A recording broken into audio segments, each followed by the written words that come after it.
but I mean, you make a good point. It has been very tumultuous. And think about it. He's at a very precarious position, not just on the political and social climate, but also on the financial front, because there's a lot of things playing out here.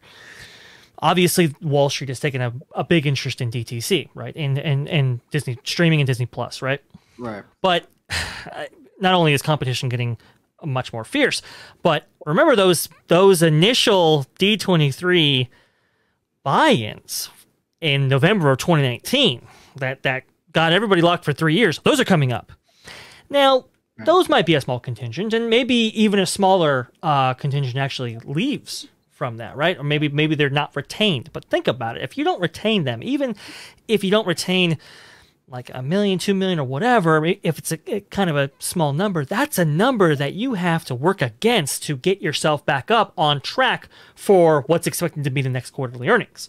So if it's on track to do 8 million and you started at a deficit of 2, I mean, that could really affect those numbers and affect that stock price, right? So you got that problem. But the bigger issue for Chapek, and the one that he has to navigate very, very, very closely and very particularly and very carefully, is going to be the parks, and the parks coming up.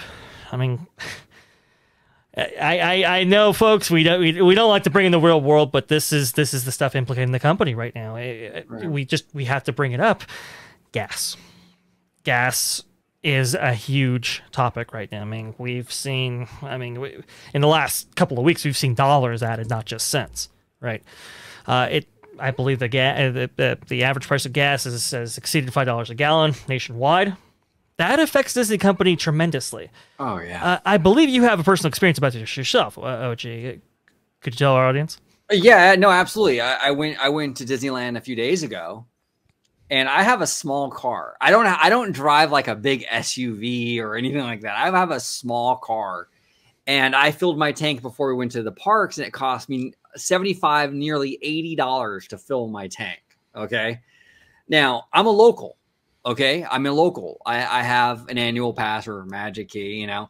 And look, I mean, there comes a point with these gas prices that I'm going to have to start really looking at like how often I go to the parks. You know, I usually average like once a month or so.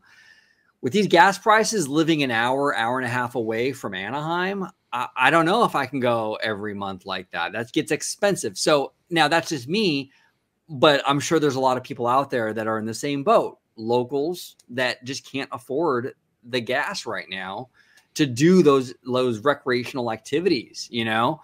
Yes. And that's going to hit Disney pretty hard. And then even, especially tourism. I mean, Walt Disney World Florida, when you're talking gas prices with that, that's really going to impact them. I know when Walt Disney World opened in 1971, they were hit with the gas crisis in the 70s, and it impacted them pretty hard then too. This is going to be a big problem for them, a major problem for them. It's going to be very interesting to see how they navigate that, because the prices are going up at the parks, the gas is going up. What are they going to do? Exactly, and it's even worse than the 1970s, because back in the 1970s, when Walt Disney World opened, and for the time, the length of which the oil crisis actually continued, remember, they only had 3 resorts.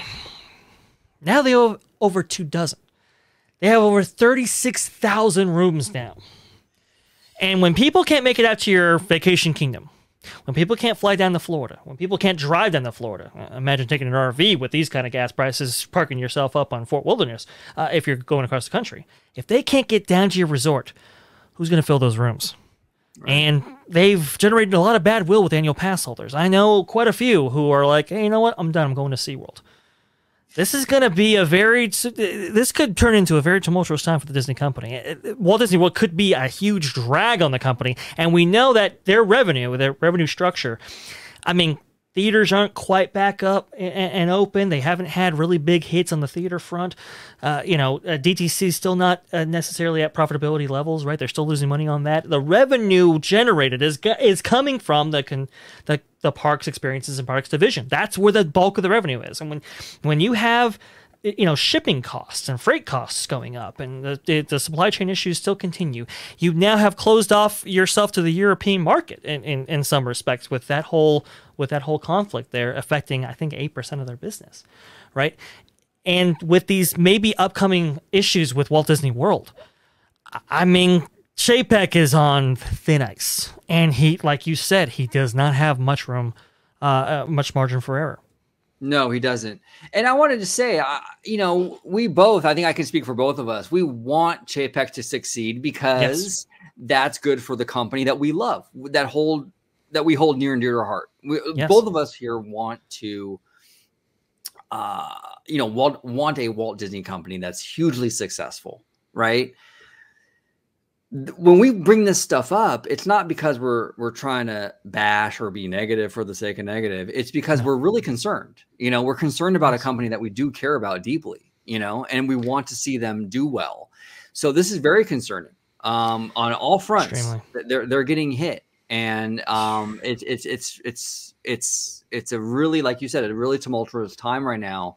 And I'm telling you, the only thing right now with Chapek that's keeping his job secure are the financials, because right now at this very moment the financials are very good. Yeah. But if he's going to have bad financials and public relations problems every couple months, look, Michael Eisner, a lot of people like to point to 2005 with the Save Disney campaign and Michael Eisner, right? Sure. The reason why Michael Eisner was voted out was very much a two-pronged thing. Well, yeah, the creativity was on the decline, but the money, though, was also on the decline. People were not going to California Adventure when it opened in 2001. Those early years, Disney was like all but begging people to go to DCA. Okay. The movies were not doing well. You had stuff like Chicken Little and Home on the Range and Treasure Planet, which actually I like Treasure Planet, I will say, but it didn't do well. Yeah, it's a gorgeous movie, but it didn't do well in the theaters. The financials under Michael Eisner were really starting to take a hit. If that starts happening with Bob Chapek, the board, Susan Arnold, who does not mess around, and the board will start to make moves in regards to maybe not renewing his contract next year or voting him out. Now, I want him to succeed. I want him to do well, but this is a real possibility. It is, and I'll explain to you like this. Michael Eisner was he was on pretty sure footing for the first half, really, of his reign as CEO, right? That started to change, obviously, with Paris, Frank Wells, and we know that whole story. We've covered it many times on this show before. But when those controversies started to really come about, and you had not just talent being disillusioned, but also the corporate board, Roy Disney, that's when things got really tumultuous. And guess what, folks? Michael Eisner didn't survive that. No. Now, Bob Iger didn't have to go through that himself, but Chapek is kind of on that same level right now. Right. Now, the only thing keeping him in there is because, well, he's turning, record profits year over year, quarter over quarter, right? But when that gravy train stops, and we talk about Susan Arnold. Now, I did not know this going in, but I guess Susan Arnold is, I believe she's the first openly gay board member, part of Disney right now. And so, how do we know how she feels about this whole thing, affecting her maybe personally and directly? She might have a foot out the door already when it comes to Chapek. Right. So, I'm serious, folks. This is, it's tighter than it may appear. And yes, Chapek may have skirted by this time again, right? He may have placated some higher ups and to some extent the workforce at Disney, maybe the corporate board itself. But what happens when these inflation issues, these gas issues, these DTC issues, and all this kind of stuff comes to a head? Will he get out of it the next time? I'm not so sure. Right. Well, no, and there's cracks too. Like, just because it's not like a career-ending blow doesn't mean that the damage isn't there. Like the ScarJo thing, he skated past that too. It was ultimately resolved, but there was still damage. There was still residual damage left behind with talent. A lot of talent was like, ooh, I don't know. It left a bad taste. And then a few months later, now we're having another issue with talent with Pixar, and this sort of like this almost like internal like mutiny against the CEO. And it's that trust issue. And it's another crack. Now, just like the ScarJo thing, he might have been able to kind of squeak by, but eventually all these cracks are going to add up. Eventually you get to a point where, the chickens come home to roost. And, so that kind of comes back full circle to what we were saying. If his financials are not 100% each quarter, he's in real jeopardy. So I want to see this company do very well. I just think right now, I think that there are a lot of concerns, and I think Chapek needs to get in front of a lot of this stuff and really start to get a little more aggressive and proactive and stop being so reactionary. Yes.